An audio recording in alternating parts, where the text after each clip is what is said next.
Okay, guys, we're going to start. Welcome to this session sponsored both by QFest and ATT. And I have the privilege of introducing Rahul. A few of us were talking to him before this session.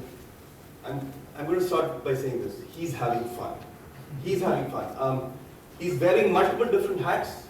He's going to talk about one of the hats, which is driverless autonomous vehicles. The other big hat is he's trying to overhaul the entire education system. If you guys are interested, talk to him offline. Now, just briefly talking a bit about Rahul. He has over 20 years of executive experience. He recently successfully did 2 startups, which were subsequently sold. Before getting into the startup activity, he was actually here at Cadence.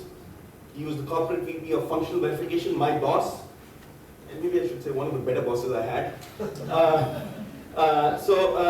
Before, he was also part of the merger and acquisition team here at Cadence.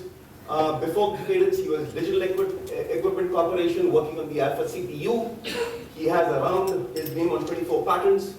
He has a master's from PhD from Harvard University and master's from Carnegie Mellon University. With that, I'm going to turn it over to Rahul. Thank you. I'll pay you later. Well, it's great to be back here. I think the last time I came back, there was one less building, so it's great. The site looks great. As I was driving in here, I saw just skyscraper after skyscraper. So seems like this area is going very well. As Alok mentioned, I'll give it a little more background on myself. So my background is largely engineering. And when I was at Cadence, I worked in the functional verification area. And after that, the startups I did was mostly technology startups. What I'm doing right now, I'm actually working with this university. So you'll see this Florida Polytechnic University. And right now I have a role where I essentially do strategy for the president of the university. And so he asked me to look at 2 things. One is where should university education go in the future? And just, I'll leave a teaser there, which is, I think the whole area of education is going to get completely overhauled in the next 20 years, especially at a high school and undergraduate education area. But that's not the subject of our talk today. The subject of our talk today is autonomous vehicles. And what drove this exercise for me was, in Florida, most states have something called, in Florida it's called FDOT, or Florida Department of Transportation, and they invested in a test track. And the test track largely had the function of testing things like tolling technology. But then they thought, well, maybe we should start worrying about this autonomous vehicle thing that people seem to be talking about. And so the president asked me to go look at that technology, and it's very interesting because. Oh, wait, can you hear me?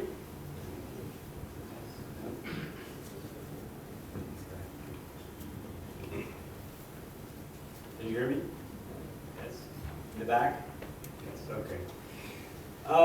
So what's interesting about this field is, before I walked into it, I didn't realize how truly transformative this technology can be in the marketplace. So what I want to do today is just kind of walk you through essentially my journey about learning about this space.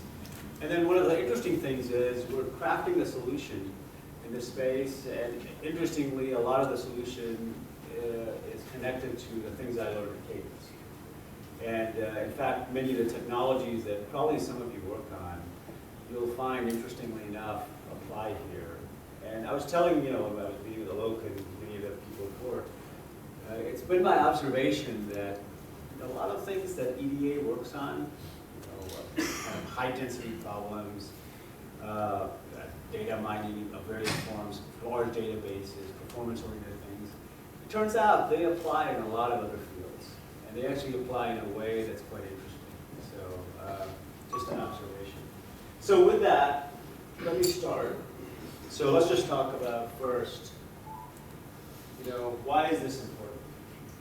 So these are all more or less US stats, but let me give the fundamentals, right? So the first fundamental is average utilization for a car is actually quite low.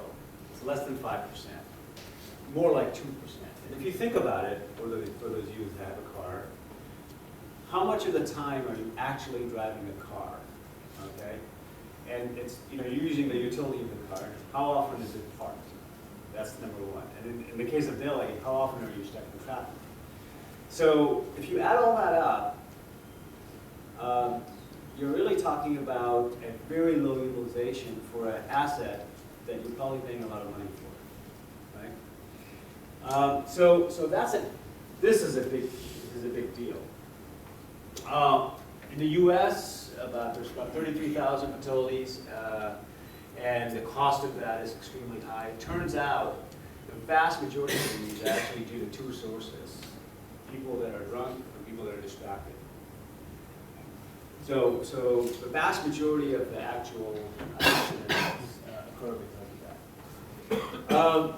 When you talk about, I'm going to say something obvious here. There's the actual engine technology, but beyond the engine technology, if you think about it, it's sort of interesting that we use, we move a vehicle, we move something that's, tons, to move pounds, generally speaking.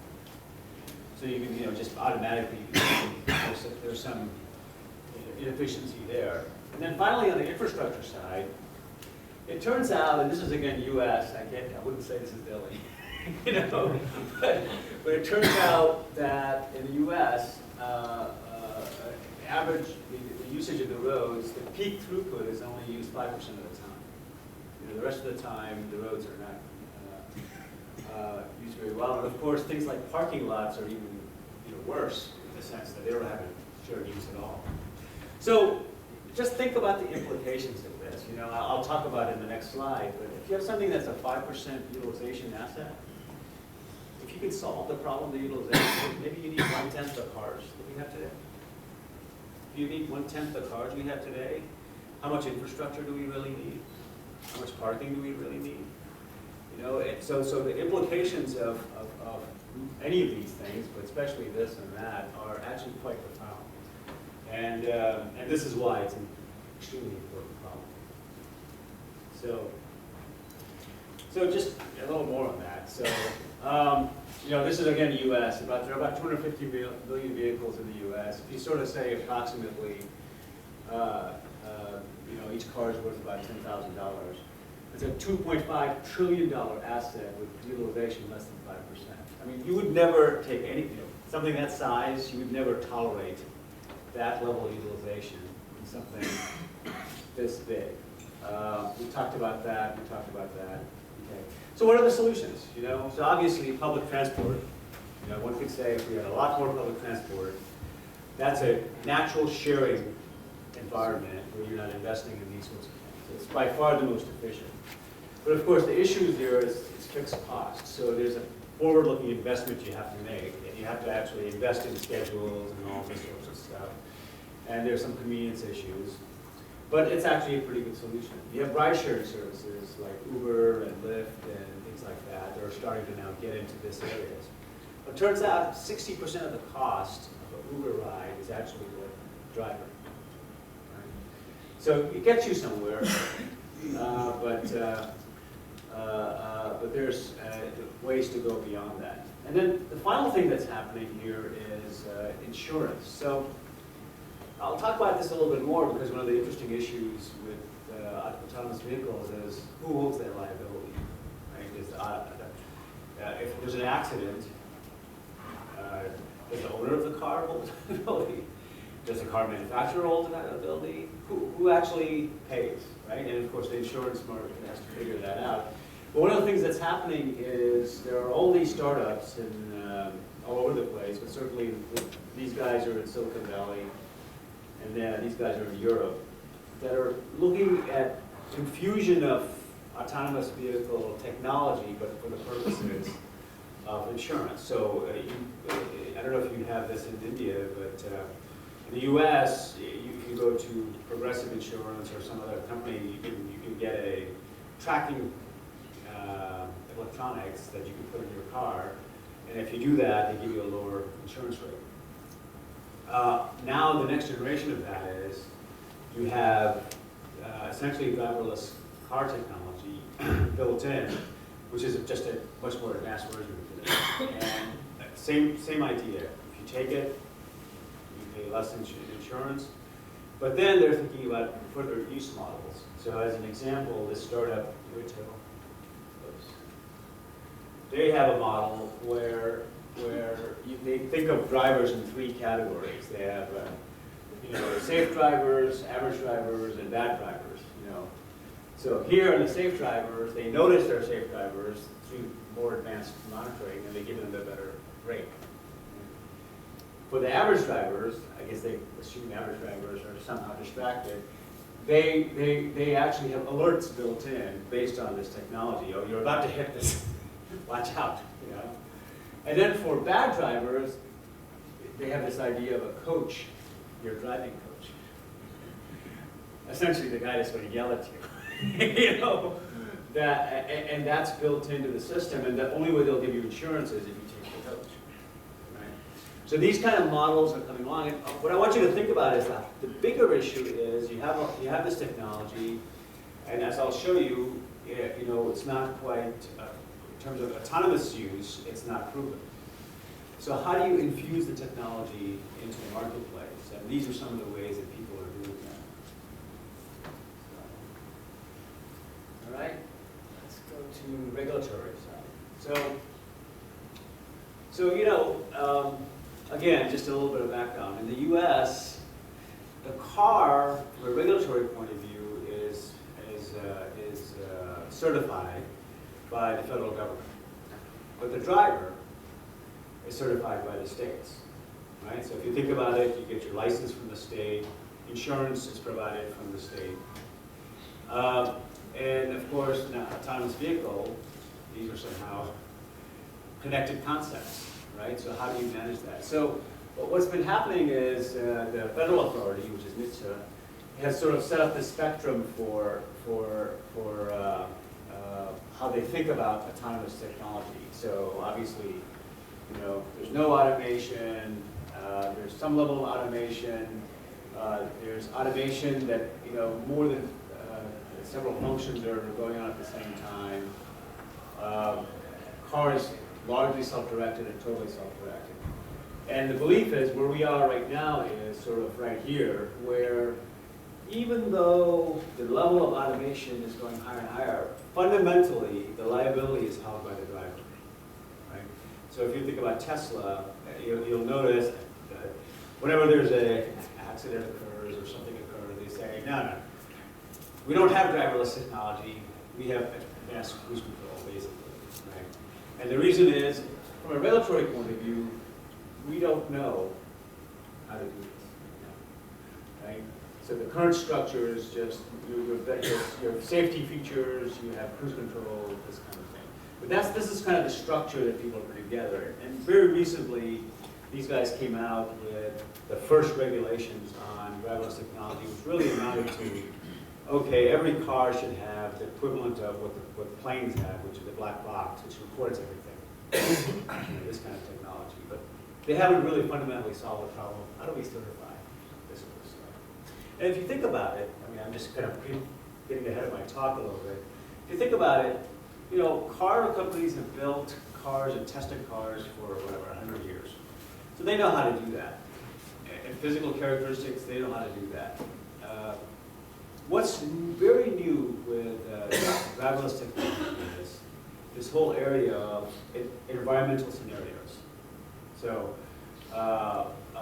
can I handle, a stop sign with snow in the background and this going on, right? This whole space is entirely new for automobile companies. They've never had to deal with this scenario analysis problem. And that's really the current challenge. For those of you that are in the verification group here, this ought to sound familiar because I think in hardware verification, we face similar challenges. Any questions so far? It's too quiet, or maybe it's after lunch. All right. Yeah, so I talked about this. Yeah, so we have this issue of federal versus state. We have liability issues. Where does it sit? as an aside, one of the things, I gave you the previous statistic about the number of deaths and the number of deaths that are caused by just distracted driving or drunk driving or so on. And from a regulator's point of view, that's a big driving factor to get this technology out.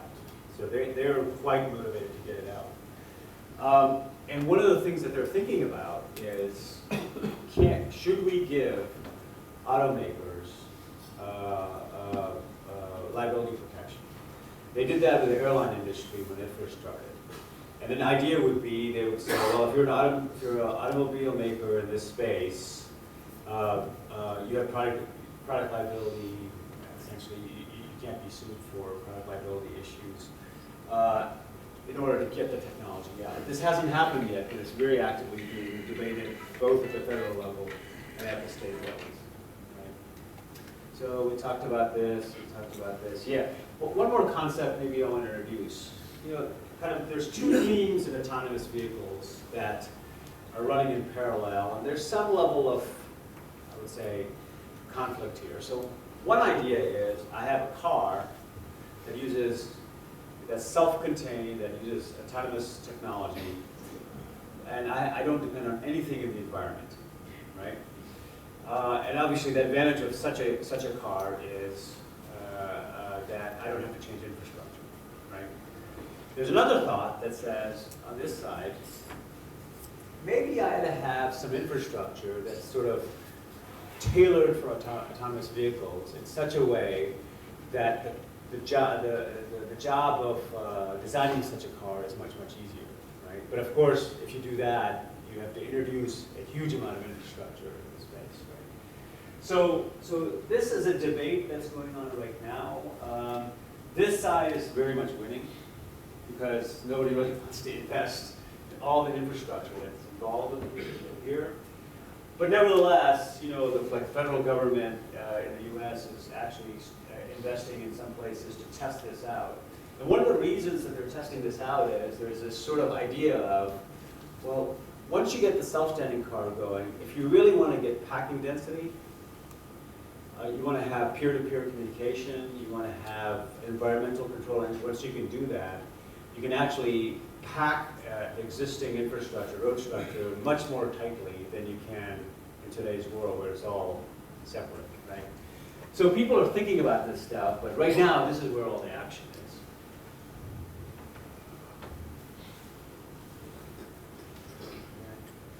So just a very simple, just to get across what happens here, right? You have, largely speaking, perception, decision, action. And what you think about is various sensor networks coming into a place where these things are recorded. There is interpretation of this in terms of threat assessment, also decision making, and then leads to control back in terms of what the car does. A simplified view on the vision side would be a camera looking forward. It's looking at the scene. It's trying to figure out, okay, that's a stop sign, that's a light, that's a pedestrian, this guy's moving. That's going through this interpretation stage. There's kind of this idea of critical, in front of the car, something to the equivalent of, if you were doing people in layout, the critical area that's ahead of me that I'm okay with, and there's a moving critical area, and then threat assessment based on that, and then that leads to decision making. So that's the basic architecture that most of these guys have. Okay. So I'm not going to go through all of this, but just high level, there are various sensor technologies that are out there. So there's obviously the camera. I'll try to make the case this is actually the most important. And the reason it's the most important is ultimately there's a huge amount of interpretation that's done here, because ultimately the car is actually operating in an environment which is actually designed for sight. We drive in that environment. So, relying on the other methods help, but this is the thing that's actually making high-level decisions in many cases, right? So you have that, you have radar, you have LiDAR, and then this is just showing what the importance is. All of them, in various ways are important, and they do slightly different things. I think of this very much as sort of short term. I'm about to hit something, panic, you know? This is very much the long-term planning as things are coming in, and the interpretation of the scene, that kind of work. And this is where all of the action is.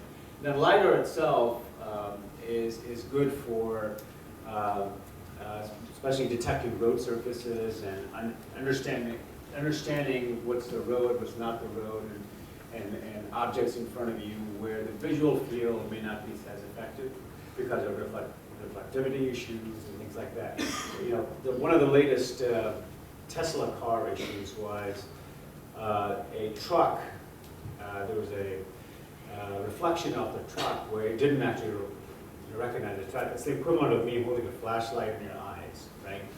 You just didn't recognize it in the visual field, and Tesla is one of the few manufacturers that they don't use LiDAR or haven't in the past. So you get a sense of it, right? So you've got these sensor technologies. Most of the radar-based stuff or the LiDAR-based stuff I think of as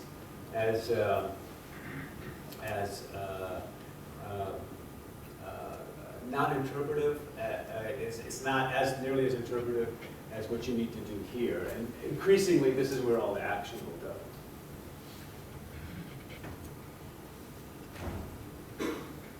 All right, just you know, further, just give you a sense of how these sensors work. This is by the way, this is from our friends at NXP, but they're, as you'll probably find out, you know, the semiconductor guys are all focusing on how do you build the chips for these sensors, and this is a big field for them. Okay. Yeah, so this is from the vision side, the forward-looking lens, and then they have a similar thing on the back for rear view. Okay. Same thing for the radar, and then LiDAR itself. So, which brings us to, okay,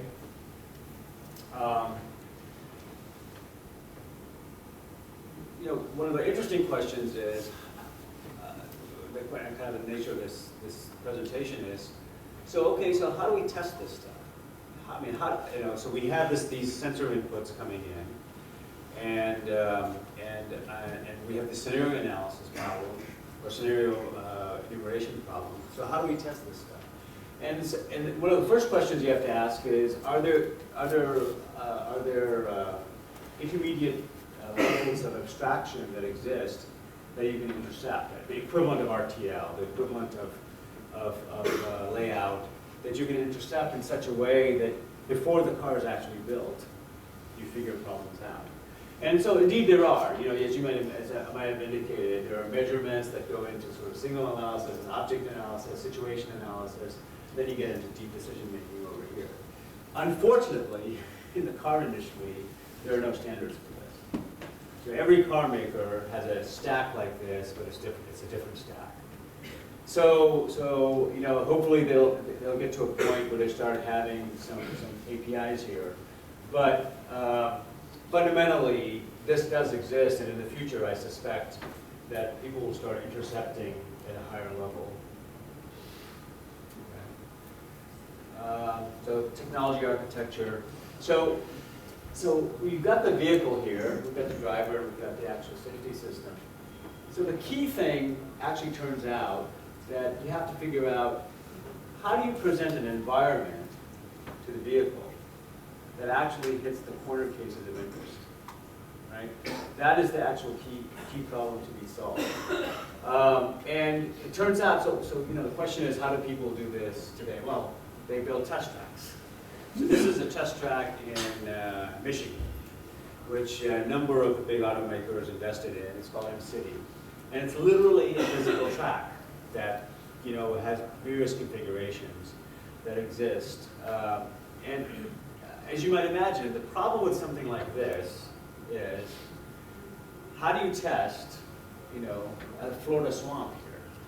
You can't, right? I mean, any physical track will have fundamental limitations in scenario analysis. So there's one. There's another project going on. This is a very recent one. In fact, this year the federal government put in $50 million or so with the city of Columbus, this is Columbus, Ohio. And then Vulcan, which is Paul Allen, Microsoft, they also co-invested here. And this is essentially another form of test track, except they want to invest in peer-to-peer car communication as well as corridors for self-driving cars and see if that is something that's viable. Right? We'll see. And then, I mean, maybe the final one is the one we're working on, which is SunTrax. So this is the actual track for the tolling features, but in the center of the track will be the autonomous testing capabilities. And this thing that it's actually, the status is it's approved to be built in the next year and a half to 2 years. This will be built next to this university, like we talked about. But there are, other countries, other places, essentially a lot of this track activity is being done. Right? So, what are the issues with this current solution? So the test tracks, the biggest issue is for, if you want to do calibration work, you want to figure out can you align with GPS correctly? Can you do your gyroscope work? Okay, that's all good stuff. Or you want to do skid controls, and that's fine. But if you want to do scenario analysis, in a physical world, it's almost impossible to do with a test track. So flexibility is a huge issue. The other thing that people do is they just say, well, I'll just drive around in the real world. I'll have the I'll have the driver as the safety switch, okay? And I'll just drive around in the real world. And in fact, they've been doing that, as you know. Apple's been driving around Mountain View until they just got recently kicked out. And Tesla, through the cruise control stuff, has been effectively out in the marketplace, right? The problem in terms of testing that you get into is the real world reaching low probability or 4 or 5 sigma events is very difficult. It's the equivalent of if we were trying to do verification for chips and we just ran normal workloads. Right? If you just run normal workloads, eventually you'll hit a bug, but you're not going to get there fast. Right? You actually have to work hard to get to those low probability events and find these corner cases. And that's the problem that exists here. There's also, in this world today, no repeatability. What I mean by that is, there's nothing that guarantees that version 1 of Tesla's car, software system, is actually either better or worse than version 2. Because they have no way of measuring, other than driving around. Right? So that's a huge issue. So that's kind of what's going on. And so now, what I'm going to now walk into is how EDA technology might help. Enough of a seat. Yeah, especially Dave. No. Are you still working on any businesses? No. Okay. Sorry, I guess I have to point here. Okay. So here's the solution that we're starting to conceive of and we'll start working on. So Rahul, before you get here, yeah. this is something you're proposing given your EDA background. Yeah. My question to you is, what are the car manufacturers doing? Are they thinking of some solutions except for building these mega cities or mini cities, whatever you call them? So the regulatory bodies are building these mega cities and they're getting investment from the car companies. The car companies largely are doing 2 things. So one is driving around in the real world. And then the second thing is some level of virtual testing. For example, I know Google has something called the pedestrian popper, which is basically, you drive along and then there's a pseudo-random thing where the pedestrian pops out and the car has to react to it, right? As to my knowledge, it's not at the level of sophistication of, okay, we need to look at coverage. We need to look at kind of how do we automatically generate tests, which are more interesting than a singular test like a pedestrian popper, right? So as far as I can tell, the car manufacturers have the problem, but they haven't thought about the sort of stuff that we're sort of proposing here. But we know, it could be that somebody in the entrails, may be doing something, but to my knowledge, they're not doing that. By the way, one of the people that's involved in working with this with me is Yoav Hollenberg. So Yoav for those of you know, he's a founder of Veracity. And he's kind of a similar situation as me. We basically just sort of, you know, I guess, hang around. And I started working in this area, and I saw this blog. I said, I know this guy. So I